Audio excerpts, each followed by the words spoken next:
is a question I'm interested to ask as a British bodybuilder. Yeah. I want to know, sometimes, like I've spoke to Nathan D'Asher, and certain athletes will set a gauge in their head of, like, he wants to beat Dexter because he said that's the next step up for him as an athlete. He's someone he's competed against many times but never beaten.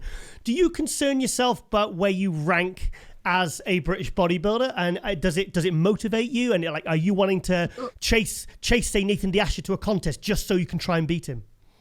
Oh yeah, I mean, we all know as a British, the thing is with the British scene, we can all act and say when we're on interviews, like politely, and say, "Oh no, I just want to bring my best. I just want to be the best." Yeah. Man, forget all that. We all know that it's a competition. We all know that we're just as competitive as each other. Yeah. So if I'm thinking, okay, best guy in the UK, Nathan, I'm gonna beat him.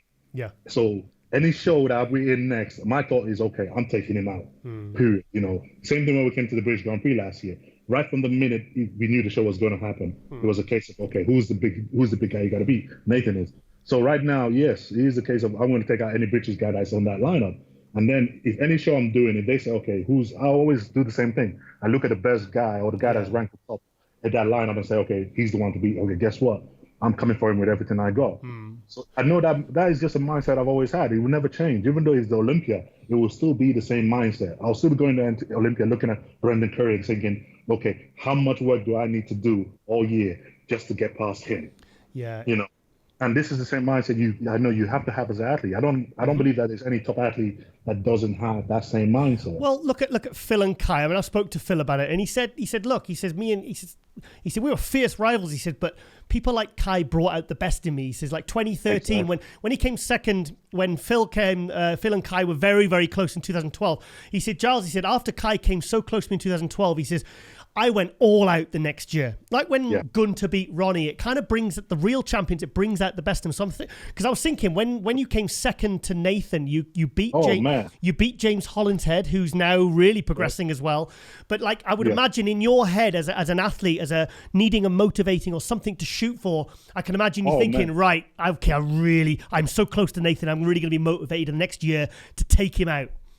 Oh yeah, I mean, you can imagine that, you know, coming on the British stage and being that close. Yeah. You think to myself, damn, you know, if I could have done that much work and be that close, all it makes you do when you go back to the gym is, okay, now I'm gonna kill myself to make sure I bridge that gap and I pass him. So it is motivating, you know. As much as people try to obviously play the politically correct game and be like, oh, you know, I just want to go against myself and be better than I was last time. That can only motivate you so much.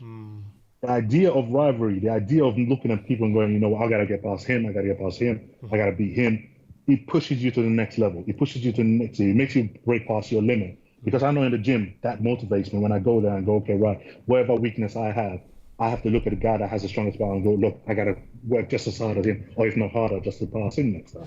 So what about all the improvements James Hollinshead has made since you last competed? Because he's really, what is he, like 293 in pretty good condition at the moment? I mean, he's like someone like yourself. He's really on the rise. He's really taking it to the next level. Are you looking forward or wanting to compete against him again? You know, like me and James, there ain't no joke about it. Most people already know it. We do have a rivalry going, and so far it's 2-1 to me. So yeah, of course, I'm gonna keep making that. And James already said himself, like he knows that we're both gonna be battling back and forth for a while, and I'm gonna make sure he never beats me again. I've already told him that. That's what I want to hear. Make sure you never beat me again, ever. Yeah. So I know he's in the gym and he's killing himself to try to make sure that he catches me next time. And maybe might be the British this year, but I've already told you. You know, front lines, you ain't never beating me again, and that's how he's gonna be, you know. So.